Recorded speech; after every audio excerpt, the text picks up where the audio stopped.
আসসালামু আলাইকুম। আজকে রান্না করবো আমরা চিকেন উইং। মাংসগুলোকে মেখে এখন ভেজে দিব। ওইটার মধ্যে কর্নফ্লাওয়ার, গোলমরিচের গুঁড়া, ডিম দিয়ে তারপরে করছি।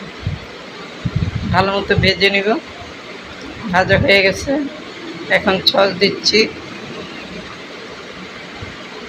গুঁড়ো মরিচ, বেশি করে গুঁড়ো মরিচ দিয়ে লাড়াচাড়া করে ভালো মতো মিশিয়ে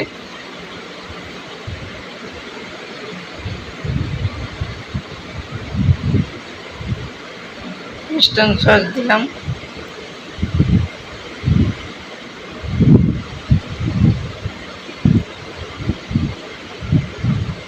এখন পাখনাগুলো দিয়ে দিলাম, ওগুলো দিয়ে নাড়াচাড়া করে